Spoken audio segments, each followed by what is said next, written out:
Today on Tame, we're going to talk about a DIY home studio.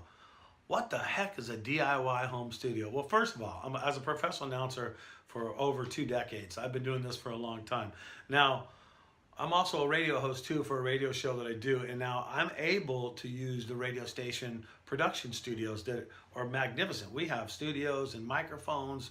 We probably have 8 to 10 of them that I can go to and work on professionally there. But here's the key. I'm not always at the radio station for the studio. I'm not always there, but then I'm asked to do voiceovers for so many different jobs that I needed to be able to do it. And plus, traveling the world as a professional announcer as I do, and trying to hold down a 6-day-a-week radio show in Santa Barbara is not easy to do. Well, how do I do it? How do I travel the road and still record my radio shows? DIY studio. That's how you do it. You break down, and nowadays you can create your own studio. It's not that hard.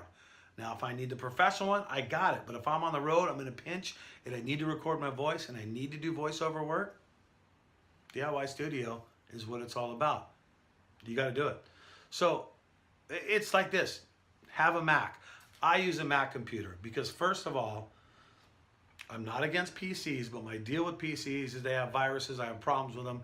And I've had a Mac that I've been doing radio shows and voiceovers into without having to fix it or do anything to it for basically the last 6 years. And I've had no problems with it at all. So what do?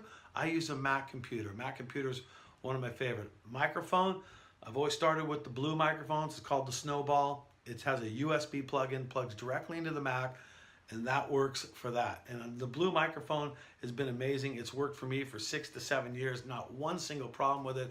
And I've done major voiceovers for major networks right out of my DIY studio, and nobody even is the wiser that I've been doing it out of the studio. It's crazy, I know. And then there's the pea popper.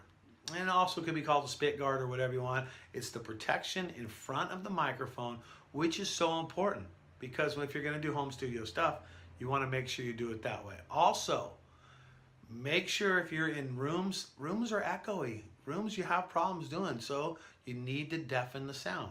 How do I deafen the sound?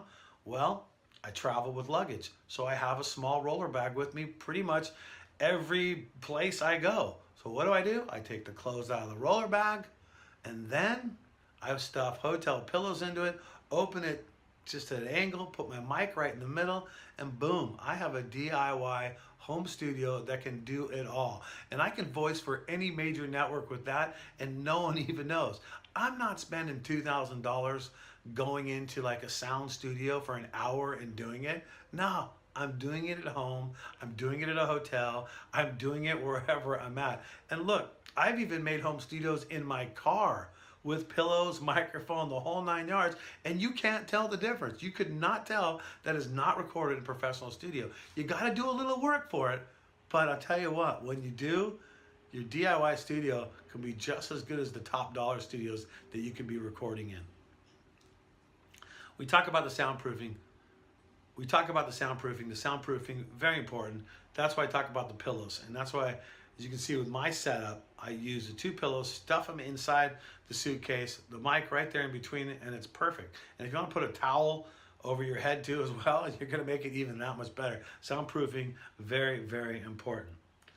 A smaller room, always better. So when you're in a place with vaulted ceilings and you want to record, it's tough because the sound's not there. So when I get to a hotel room, I look around and try to find the best place that I'm actually going to be able to record. It's not easy to actually make that happen, but that's how I do it. I find the spot, or find the best area to record, and I set up my shop, and there it is. My DIY studio is set up and ready to go.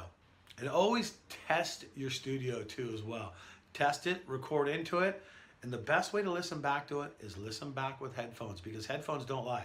If you just listen back through your computer speakers, you can't tell how it really sounds. So the best way to do that, record a little piece talking into it, and then play it back through headphones so you can hear yourself do that, okay? And that is your DIY studio, courtesy of Tame Your Talent.